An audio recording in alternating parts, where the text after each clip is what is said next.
Hello everyone, hope you're all well. One of the questions often asked about this week's Parshat Shelach, is based on the Haftorah. The Haftorah tells us about Yehoshua sending spies to Yericho. It begins with the words, Vayishlach Yehoshua bin Nun min hashitim, shenaim anashim meraglim cheresh lemor. Yehoshua sent meraglim to Yericho. And the question which is often asked is, why would Yehoshua do something like that? They went into Eretz Yisrael 40 years late, or 39 years late, because Moshe himself sent Meraglim to Eretz Yisrael. So why is Yehoshua making the same mistake? This is a very famous question, and when one compares the two missions, the mission sent by Moshe and the mission sent by Yehoshua, we notice the obvious differences. We're not going to go into that now. I think even it's been written about on the HaRova website. You can look there. I want to try and explain that actually Yehoshua was mitaken, was correcting the mistake made by the Meraglim in our Parsha, and what he did was totally right, and we'll try to explain what we mean by that. First of all, let's point out that the term Meraglim is found in the Haftarah, is not found in the Parsha. The reason why we call the spies Meraglim is based on a pasuk in Parshat Devarim, where the story is retold, where it says that they went to the land Vayiragaluota. They spied it out, and that from there we get the term Meraglim. But irrespective of that, let's ask another very famous question, which is, why did the Meraglim make this mistake? What caused them to get to the conclusion that they couldn't go into Eretz Yisrael? What caused them to give a report which eventually influenced Am Yisrael in such a dramatic way that they decided it would be better to turn around and go back to Mitzrayim, as they say, Nitna Rosh v'Nashuva Mitzrayim? So in order to answer that question, I want to take us back to last week's Parsha. There is a little episode in which Moshe speaks to a member of his wife's family. That is Chovav. There is a dispute amongst the Mefarshim as to whether that is his father-in-law, i.e. Yitro, or his brother-in-law, and exactly who's called Yitro and who's called Reuel. We won't get into that either. But Moshe turns to him and says, come with us to Eretz Yisrael because things are going to be good. And he responds, no, I'd rather go back to my homeland. And then Moshe turns to him again and says, please come. What does he say? Vayomer al na ta'azov otanu, do not leave us, ki al kein yadata chanotenu bamidbar, you are familiar with our encampments in the desert, v'hayita lanu la'enayim. Rashi actually brings two perushim to that phrase. Either you were for us an assistance, your eyes helped us before, or that you will be. Let's assume that it means you will be. This is the Vav Hahipuch, Vahayita. Hayita is past, the Vav Hahipuch turns it into future. And therefore Moshe is asking for Chovav's assistance as they traverse through the Midbar. What is the message of this little conversation between Moshe and Chovav? So one of the suggestions given is in fact to tell us that Moshe was incorrect in looking for outside assistance for the ensuing departure from Har Sinai towards Eretz Yisrael. And how do we know that? Because the very next pasuk, after we are not told what Chovav's response is, we do not know, the Torah tells us, Vayishu mehar Hashem derech sheloshet yamim, va'aron berit Hashem nosea lifnehem derech sheloshet yamim latur lahem menucha. What in fact helped them find a space to encamp? It was the Aron. And the next pasuk says, Va'anan Hashem alehem yomam v'nosam min ha'machaneh. And the cloud was over them to protect them as they left the camp.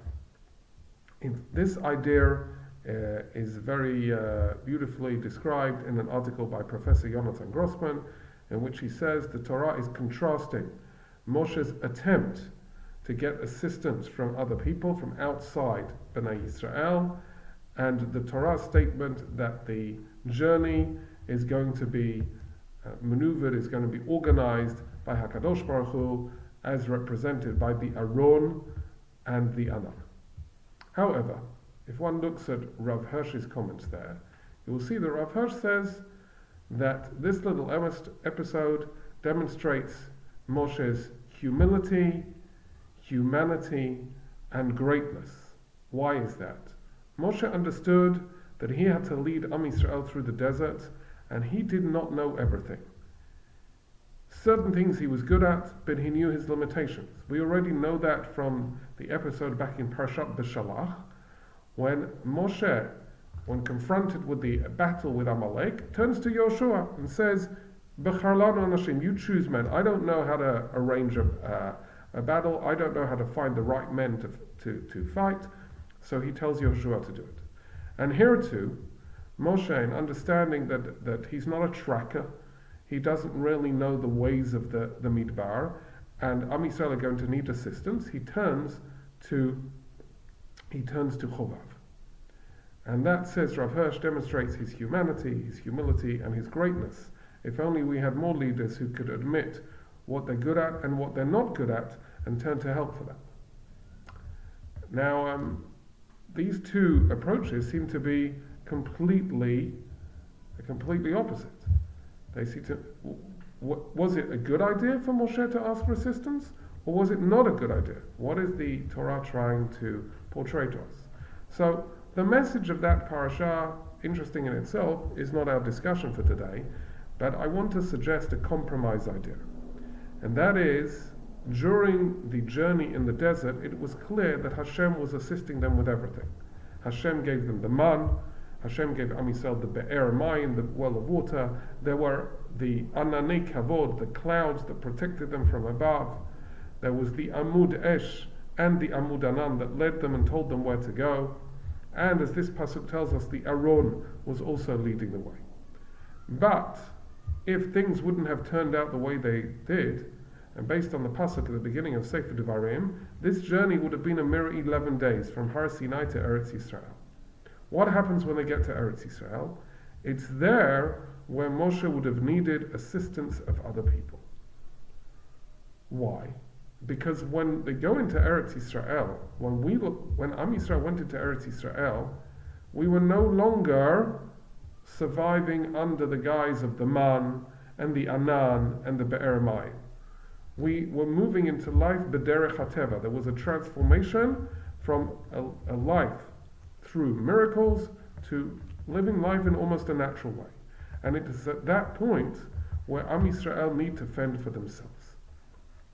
Now coming back to our parsha and the Meraglim, this transformation, this metamorphosis from the Midbar to Eretz Yisrael seems to be something which the Meraglim did not understand. How say? They understood, yes, that we're going to go into Eretz Yisrael and we're on our own. Hashem is not helping us anymore. There's no Anan, there's no Man, there's no Be'er. We have to fend for ourselves. They looked around when they were on their fact-finding mission in Eretz Yisrael, and they got scared. And they said, it's an Eretz Ochelet Yoshvehahi. And the people we saw there are giants. And it produces wonderful fruit, but they're enormous. It's almost freakish. What are we going to do? We're not going to manage. And they presented it like that to Am Yisrael, and Am Yisrael also panicked. What do Yehoshua and Kalev respond? They say a little later. First of all, they say, Haaretz asher avarnu v'ala torota tova haaretz me'od me'od. The land is very good. But then they say, Im chafetz banu Hashem v'hevi otanu la'aretz azot nutana lanu eretz asher hi zavat chalav u'dvash.